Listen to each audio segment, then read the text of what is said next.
الحمد لله رب العالمين والصلاة والسلام على سيد الأنبياء والمرسلين نبينا محمد وعلى آله وأصحابه أجمعين.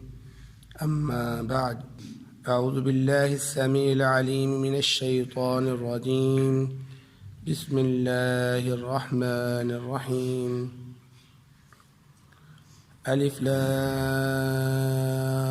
را تلك آیات الکتاب الحکیم. یہ حکمت والی کتاب کی آیات ہیں.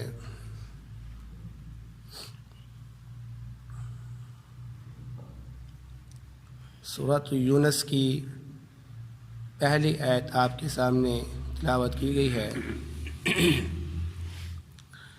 اور آپ جانتے ہیں کہ سورۃ یونس یہ مکی سورت ہے، اور مکی سورت کا مطلب یہ ہوتا ہے کہ یہ ہجرت سے پہلے نازل ہوئی ہے. جو صورتیں مدنی ہوتی ہیں اس سے مراد یہ ہوتا ہے کہ وہ ہجرت کے بعد نازل ہوئی ہیں، اور جو مکی ہوتی ہیں اس سے مراد یہ ہوتا ہے کہ وہ ہجرت سے پہلے نازل ہوئی ہیں. اور مکی صورتوں کا جو عام طور پر عنوان یا موضوع جو ہوتا ہے وہ توحید پر مبنی ہوتا ہے. اس میں توحید بیان کی جاتی ہے، اور اس میں سابقہ انبیاء کے قصے بیان کیے جاتے ہیں. تو اللہ رب العزت نے فرمایا الف لام را، یہ حروف مقطعات ہے جس کا معنی اللہ رب العزت بہتر جانتا ہے.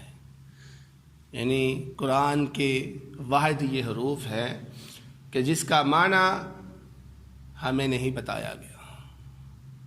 شاید اس میں بھی اللہ رب العزت کی حکمتیں ہیں کہ اللہ رب العزت اس کا معنی مخفی رکھ کے ہمیں آزمانا چاہتا ہے کہ میرے بندے مجھ پر ایمان لے کر آتے ہیں کہ نہیں. تو اس کا معنی نہ نبی صلی اللہ علیہ وسلم کو بیان کیا گیا، نہ ہمیں بیان کیا گیا. اس لیے ہم ان الفاظ پر یہی کہہ دیتے ہیں کہ اللہ اعلم بمرادہ، اللہ رب العزت اس کی مراد کو بہتر جانتے ہیں کہ اس کا کیا معنی ہے. فرمایا تلک آیات الکتاب الحکیم، یہ حکمت والی کتاب کی آیات ہے. حکمت والی کتاب کون ہے، کیا ہے؟ یہ قرآن پاک. یعنی اس قرآن پاک کے اندر جو باتیں اللہ رب العزت نے ذکر کی ہیں وہ کمال حکمت والی ہیں. یہ ایسی بات نہیں ہے کہ جس کو ہم کہتے ہیں یار یہ تو غلط لکھا ہوا ہے، یار یہ تو ناقص رائے ہے، اس سے اچھا تو یہ مشورہ تھا، یا اس سے اچھی تو یہ بات تھی. تو اس طرح کی باتیں نہیں ہیں، بلکہ اس کے اندر جتنی بھی باتیں ہیں وہ کمال حکمت سے تعلق رکھنے والی ہیں. اور بعض مفسرین نے اس کا معنی المحکم بھی کیا ہے. حکیم بمعنی المحکم، اور محکم کا مطلب یہ ہوتا ہے کہ اس کے اندر حلال و حرام والی آیات ہیں، یا اللہ رب العزت کی جو حدیں ہیں ان حدود کے بارے میں ذکر کیا جا رہا ہے. اور محکم کا معنی جو ہوتا ہے وہ مضبوط ہوتا ہے. مضبوط ہونے کا مطلب یہ ہے کہ جو محکم آیات ہیں وہ کبھی منسوخ نہیں ہوتی، جو اللہ رب العزت نے حکم جاری کر دیا ہے وہ تا قیامت قائم ہی رہتا ہے. تو فرمایا اکان للناس عجبا، کیا لوگوں کے لیے یہ تعجب کی بات ہو گئی ہے، ان اوحینا الی رجل منہم، یہ کہ ہم نے وحی کی ہے ان میں سے ایک آدمی کی طرف.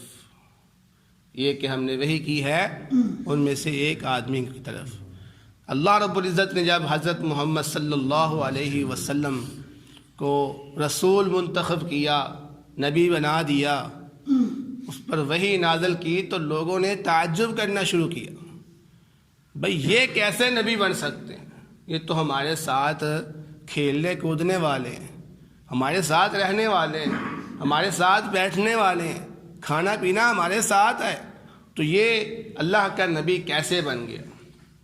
تو اللہ رب العزت فرما رہے ہیں کہ یہ کوئی تعجب کی بات نہیں ہے۔ اگر اللہ رب العزت نے کسی امت کی، کسی قوم کی اصلاح کے لیے ان میں سے ہی ایک بندے کو چن لیا ہے تاکہ وہ اس کی اصلاح کر سکے، تو یہ عین حق کی بات ہے، عین فطرت کی بات ہے کہ جب کسی قوم کی اصلاح کرنی ہو تو ظاہر بات ہے ان میں سے ہی کسی کو منتخب کرنا پڑے گا تاکہ وہ اس کی اصلاح کر سکے۔ تو یہ اس میں تعجب کرنے کی بات نہیں ہے۔ تعجب کرنا تب بنتا اگر آپ لوگوں کی طرف کسی فرشتے کو نبی بنا کر بھیجا جاتا یا کسی جن کو نبی بنا کر بھیجا جاتا، تو پھر تعجب کی بات ہوتی کہ یہ ہماری کس طرح سے اصلاح کر سکتا ہے جبکہ یہ دوسری جنس سے تعلق رکھتا ہے۔ اسے پتہ ہی نہیں کہ ہمارے جو رویے ہیں وہ کیا ہوتے ہیں، ہماری احساسات کیا ہوتی ہیں، ہماری ضروریات کیا ہوتی ہیں۔ تو جو انسان دوسری جنس سے ہو وہ نمونہ نہیں بن سکتا، وہ اسوہ حسنہ نہیں بن سکتا۔ اس لیے اسوہ حسنہ کے لیے لازمی تھا کہ جنس ایک ہو، اس لیے اللہ رب العزت نے انسانوں میں سے ہی نبی کو چنا کہ محمد صلی اللہ علیہ وسلم تم انسانوں میں سے ہی ایک نبی ہیں۔ تو فرمایا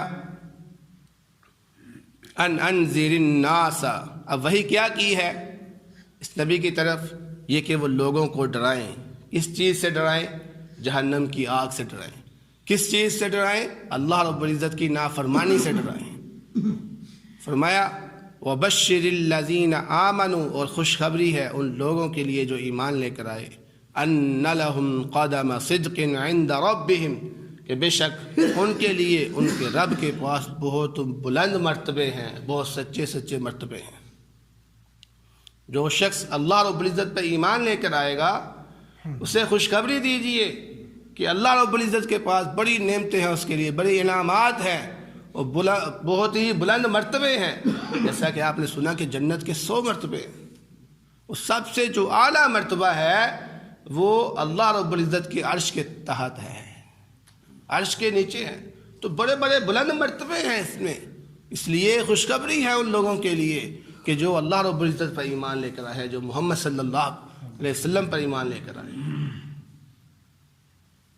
قال الکافرون ان ھذا لساحر مبین، تو کافر کہنے لگے یہ تو واضح ایک جادوگر لگ رہا ہے، یعنی جس نے 40 سال ہمارے ساتھ زندگی گزاری، ہم جیسا ہی تھا وہ، آج وہ ایک غیبی باتیں کیسے کرنا شروع ہو گیا؟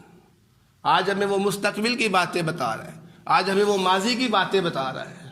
تو یہ سوائے جادوگر کے اور کوئی کام نہیں ہو سکتا، کیونکہ وہ محمد صلی اللہ علیہ وسلم کو اللہ کا رسول تو مانتے نہیں تھے۔ وہ کہتے ہیں یہ رسول نہیں ہے، ہم نہیں تسلیم کرتے اس کو رسول۔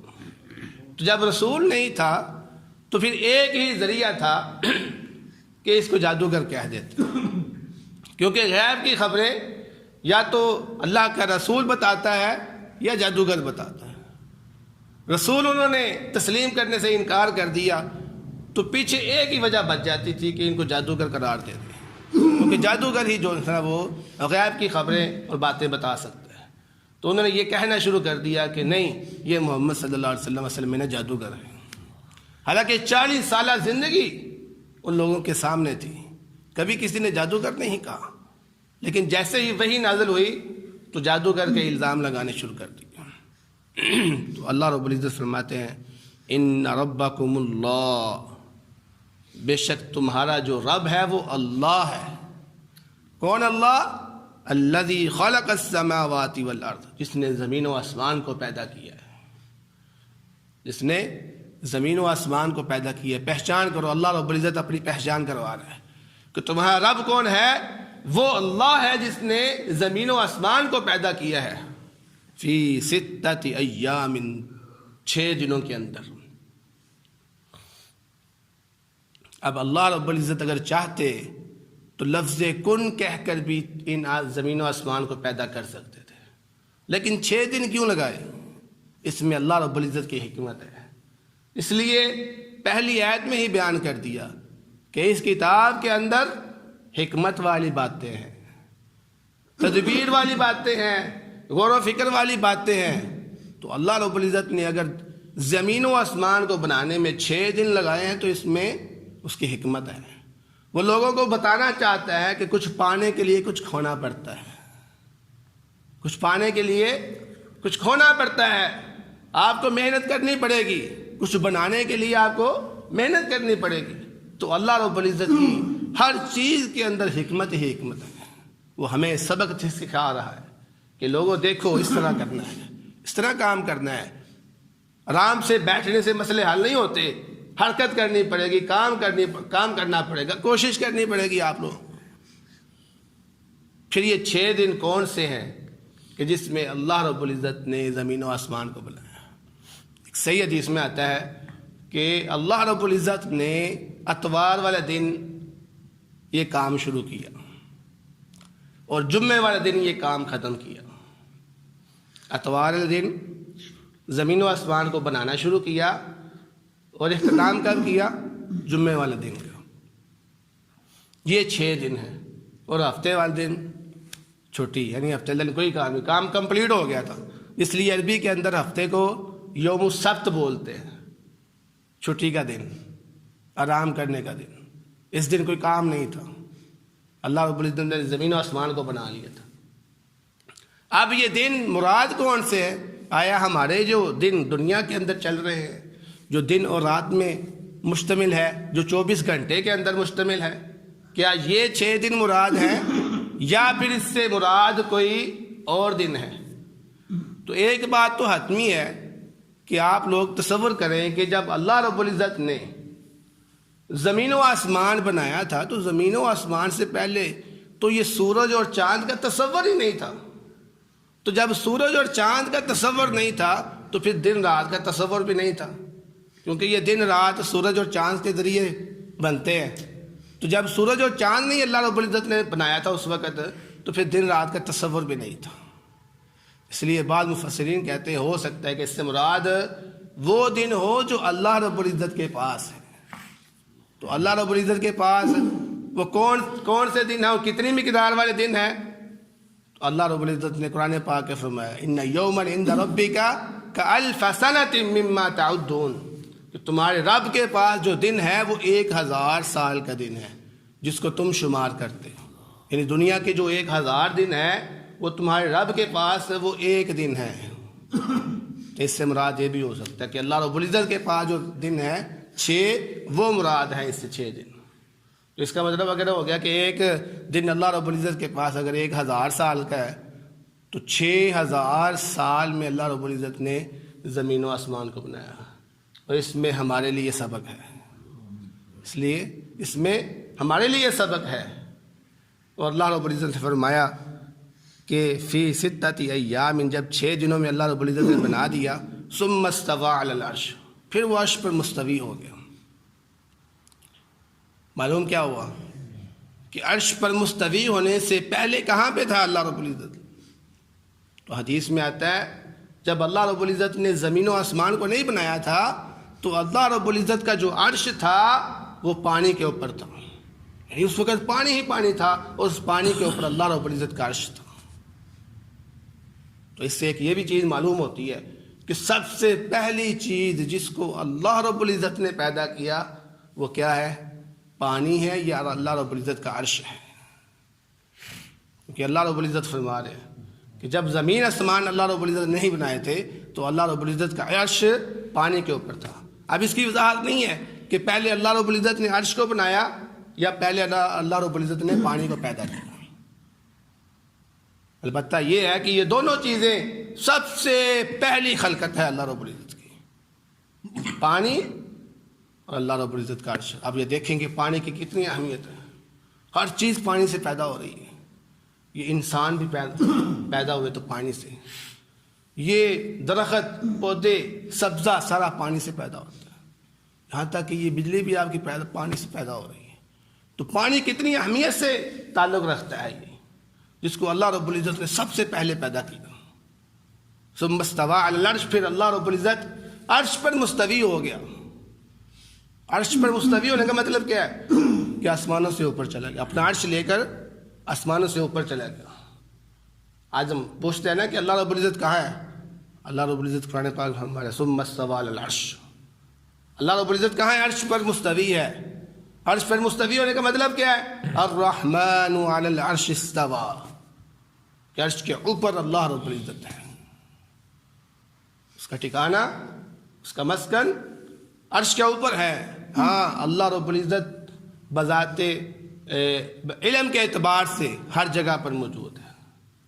اللہ رب العزت اپنے علم کے اعتبار سے ہر جگہ پر موجود ہے، لیکن اپنی ذات کے اعتبار سے عرش پر ہے۔ الرحمن علی العرش استوى، اللہ رب العزت بار بار قرآن پاک کے اندر تقریباً 8 مرتبہ اللہ رب العزت نے یہ بیان کیا ہے کہ اللہ تمہارا رب کہاں پہ ہے؟ عرش پر ہے۔ اس لیے جب بھی کوئی پوچھے اللہ کہاں ہے تو بتایا کرو عرش پر ہے۔ ہاں اپنے علم کے اعتبار سے ہر جگہ پہ موجود ہے، کوئی چیز اس سے مخفی نہیں ہے۔ اللہ رب العزت جانتا ہے سب کچھ۔ یدبر الامر، پھر وہ معاملات کی تدبیر کر رہا ہے، اس عرش پر اوپر بیٹھ کر سارے نظام کو چلا رہا ہے۔ اب دیکھیں کیسا اس کا نظام ہے۔ کبھی آپ نے دیکھا کہ یہ سورج چاند کے ساتھ ٹکرایا ہو؟ یہ جو سیارے ہیں جو آج چل رہے ہیں، گھوم پھر رہے ہیں، کبھی دیکھا ہو آپ نے آپس میں ٹکرائے ہو؟ نہیں، ہر چیز کس طرح سے چل رہی ہے، نظام دیکھو اللہ رب العزت کا کہ کیسی اس نے ترتیب دی ہے۔ یہ پانی اور مٹی کبھی آپس میں مکس نہیں ہوا۔ یہ مٹی جہاں پر ابھی ہم بیٹھے ہوئے ہیں، یہ اللہ کے حکم سے یہ کھڑی ہے، یہ ورنہ اس مٹی کے نیچے بھی پانی ہوتا تو یہ مکس ہو جاتی ہے آپس میں۔ لیکن اللہ کی حکمت دیکھو، اپنی جگہ پر ہے، پانی اپنی سطح پر چل رہا ہے، زمین اپنی سطح پر کھڑی ہے، پورا نظام اپنے دائرے میں گھوم رہا ہے، کبھی آپس میں ٹکراؤ پیدا نہیں ہوا۔ پھر اس کی تدبیریں ہیں، دیکھو وہ کیسا کام چلا رہا ہے۔ یدبر الامر ما من شفیع الا من بعد اذنہ، نہیں ہے کوئی بھی سفارش کرنے والا مگر اس کی اجازت کے بعد۔ مطلقاً انکار کر دیا، کسی کی سفارش نہیں ہے سوائے اس کی جس کو وہ اجازت دے اللہ رب العزت۔ کئی مقامات پہ اللہ رب العزت نے ان آیات کو ذکر کیا، یہی معنی کہ اس دن روز قیامت کسی کی سفارش نہیں۔ یعنی کافر لوگ جو تھے، مکہ والے جو لوگ تھے، وہ یہ تصور کرتے تھے یہ ہمارے جو بت ہیں یہ ہماری سفارش کریں گے اللہ رب العزت کی، ہم نکل جائیں گے، ہم جنت میں داخل ہو جائیں گے۔ تو اللہ رب العزت کو نہیں مانتے تھے کہ وہی الہ ہے ہمارا، رب مانتے تھے۔ کفار مکہ یہ کہتے تھے یہ اللہ ہمارا رب ہے، ہمیں پالنے والا ہے، لیکن یہ ہمارا صرف الہ نہیں ہے، الہ ہمارے یہ بت بھی ہیں، الہ ہمارے بت بھی ہیں۔ الہ کا مطلب کیا؟ جس کی عبادت کی جائے۔ تو رب تو وہ اس کو مانتے کہ ہمیں پیدا اس نے کیا ہے، لیکن عبادت جو ہے نا وہ ہم اس کی کریں گے۔ تو یہ کیسے بے عقلی کی بات دیکھو۔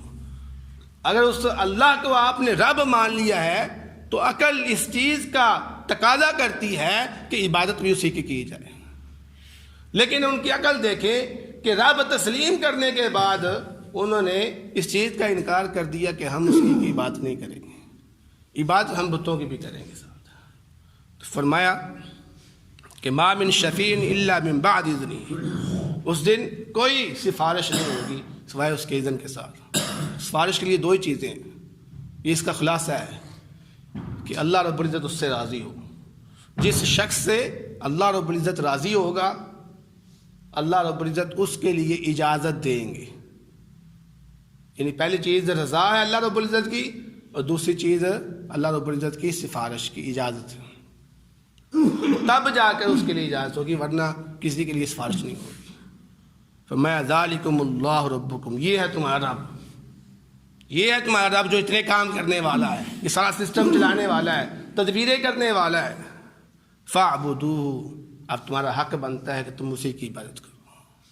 جو تمہارا رب ہے تمہیں پالنے والا ہے، تمہیں دینے والا ہے، تمہارے انتظام کرنے والا ہے، حق بھی اسی کا بنتا ہے کہ عبادت بھی اسی کی جائے۔ افلا تذکرون، تم کیوں نہیں نصیحت حاصل کرتے؟ تم کیوں نہیں فکر کرتے ہو؟ سمجھتے کیوں نہیں ہو بھائی؟ یہ تو سمپل سی بات ہے، لیکن افسوس ان لوگوں کے لیے کہ جو اتنے واضح دلائل، اتنی واضح باتیں سن کر بھی اس پر عمل نہیں کرتے۔ تو دعا ہے اللہ رب العزت سے جو سنا ہے اس پر عمل کرنے کی توفیق عطا فرمائے۔ بہترین صدقہ جاریہ حاصل کرنے کے لیے اس ویڈیو کو لائک، کمنٹ اور شیئر کرنا مت بھولیں۔